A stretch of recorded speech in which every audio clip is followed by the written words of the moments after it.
Intéressante, un papa psychiatre, une maman qui s'occupe des enfants.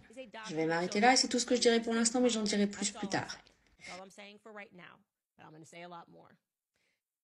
La maman de Françoise, donc la grand-mère d'Emmanuel, est originaire des Hautes-Pyrénées. On parlera de ça plus tard. Le couple avait deux autres enfants.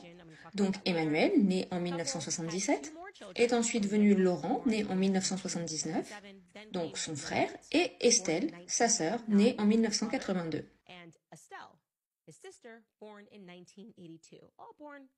Tous deux étaient physiciens avant de divorcer en 2010. Emmanuel Macron a également un demi-frère, son nom c'est Gabriel, qui est né en 2005 et qui est donc le fruit du second mariage de son père, marié à une femme dénommée Hélène, également psychiatre dans un institut de la Somme.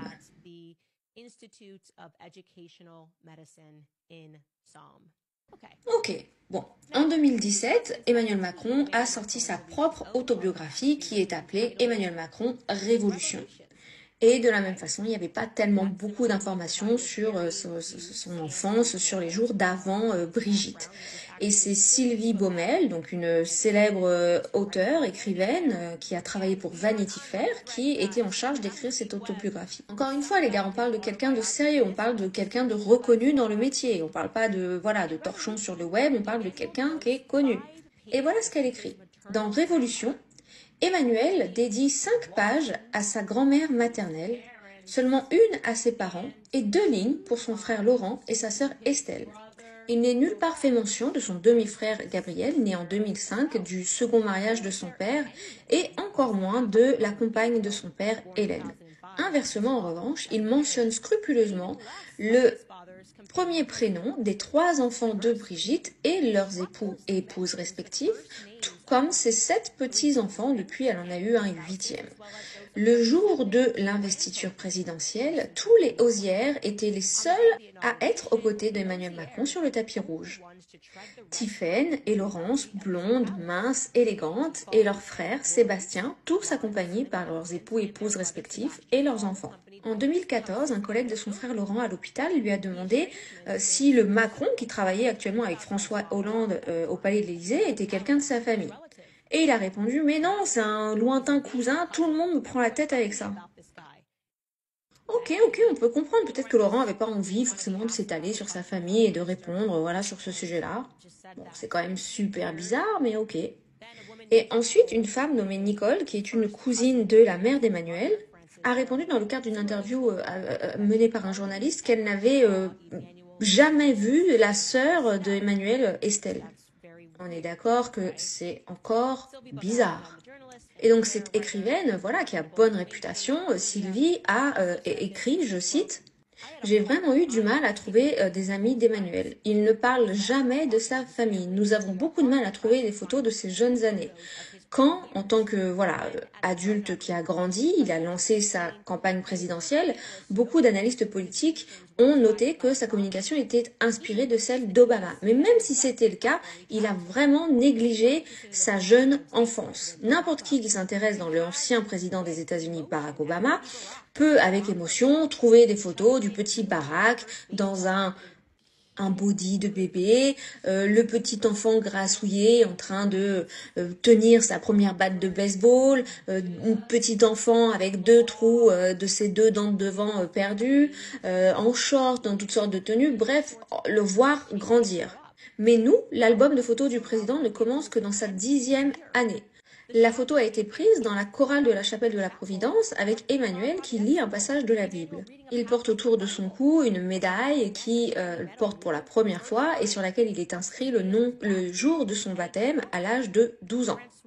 Pourtant, Françoise et Jean-Michel, donc ses parents, ont une relation quand même assez lointaine avec la religion. Bien sûr, ils se sont mariés dans une église pour profiter de la fête de l'événement, des familles qui se rassemblent, etc. Mais ils n'ont vraiment jamais considéré le fait de faire baptiser leur bébé. Ok, donc peut-être que sa vie commence à l'âge de 12 ans en photo, c'est bizarre, mais ok. Voici par ailleurs les 3 photos auxquelles elle fait référence, qui sont les 3 seules photos, les 3 premières photos en tout cas, qui sont réputées, qui sont connues pour être les premières photos connues d'Emmanuel Macron. Donc la première qu'elle décrit comme étant celle de son baptême, celle du milieu de ses années au collège quand il était à la Providence, Et donc la troisième, quand il était, encore une fois, en train d'étudier. C'est comme si on a l'impression qu'il est né, il a vécu, il a grandi à l'école de la Providence. Avec Brigitte, n'est-ce pas? Oh non, mince, je vais encore me reprendre une lettre de la part des Macron. Ah, elle a dit qu'il avait grandi dans une école. Oh. Ils vont encore me poursuivre pour diffamation. Bizarrement, je devrais quand même vous mentionner que quand Xavier Poussard a commencé à creuser dans cette affaire, il a trouvé des photos qui étaient des photos non autorisées, des photos voilà, non officielles, qui ont fini par sortir dans Je vous le donne dans le mille, Paris Match, qui était donc voilà le recueil de Mimi, ces photos qui sont sorties en mai 2017. Vous savez, cette Mimi, l'attachée presse tueuse, si je peux dire. Donc ces photos sont sorties, je vais vous les montrer. Ok, donc on voit les photos, on nous dit que c'est donc Emmanuel Macron. Dans la légende, il est écrit que c'est Emmanuel Macron quand il avait 3 ans. D'ailleurs, s'il y en a parmi vous qui regardent la vidéo et qui êtes français, si vous pouvez m'aider à identifier les baskets qui sont sur la photo. Ce serait super que vous puissiez m'aider là-dessus, s'il vous plaît. C'est intéressant pour moi de savoir c'est quelle marque de basket qu'il porte. Donc voilà, on le voit en train de lire, avec cette chevelure blonde. Et puis en bas à droite, on le voit au bureau de son père. C'est important de souligner que dans le magazine, donc Paris Match, quand c'est sorti, il n'y avait aucune source de où viennent ces photos. D'où ont été tirées ces photos. On voit. Et bizarrement, ce sont vraiment des photos qui n'ont jamais été publiées ailleurs. On les a pas vues que ce soit dans les biographies autorisées, les biographies non autorisées, officielles, non officielles. On n'a jamais vu ces photos ailleurs. Ok, donc pour résumer, la famille du côté d'Emmanuel Macron est censée avoir des profondes racines du côté d'Amiens. Ils sont donc censés être de cette partie de la Picardie.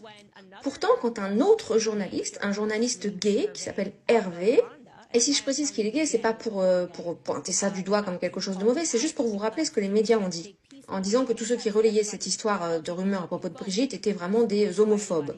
Donc, de toute évidence, ce gars étant gay ne peut pas être homophobe. Et cet écrivain, Hervé Algalarondo, a vraiment fait des super efforts et un super travail de recherche pour essayer d'aller creuser un petit peu dans le passé et l'enfance d'Emmanuel Macron, à travers notamment son écrit De jeunesse française, dans lequel il a vraiment soulevé des faits hyper bizarres. Par ailleurs, l'ancien maire d'Amiens, je vous montre la photo juste ici, est censé être proche voilà, de la famille Trogneux, puisque Amiens est une petite ville, n'essayant pas du tout de leur faire ombrage, de leur mettre la honte, de les accabler en quoi que ce soit, a pourtant dit ceci. Un jour, il a dit « Macron, il n'est pas amiénois, il est touquetois », signifiant qu'il n'était pas originaire de la ville d'Amiens, mais qu'il était originaire du Touquet. Le Touquet qui est, comme vous le savez, une ville du bord de mer en France. Qu'est-ce qu'il a voulu dire par ça quand il a dit « il est touquetois » Est-ce qu'il sous-entend peut-être que Macron ne serait pas d'Amiens du tout? Ce serait bizarre quand même qu'un maire d'une ville, dont le président de la France est sorti, ne s'attribue pas tout le mérite de ce fait, ne s'en glorifie pas, en profitant de l'occasion et en disant « Oui, bien sûr, Emmanuel Macron est amiénois, il est né ici. » Peut-être qu'il a voulu dire qu'il a passé plus de temps, ou la plupart de son temps, au Touquet plutôt qu'à Amiens. Je ne sais pas ce qu'il a voulu dire par là, mais en tout cas, il l'a dit. Mais même les gens ont commencé à se questionner sur l'intérêt d'Emmanuel Macron sur sa ville de naissance, supposée être sa ville de naissance. Parce que dans ce livre, on s'aperçoit qu'Emmanuel Macron, et je vais citer le livre, a sauté, alors qu'il était élu, la commémoration du centenaire de la bataille d'Amiens le 8 août 2018. Donc Macron, né à Amiens, a été absent, alors que Theresa May, la première ministre du Royaume-Uni, le prince William, l'un des petits-fils de la reine Elisabeth, eux étaient présents. Les Anglais se sont tenus côte à côte dans cette bataille française de la Première Guerre mondiale.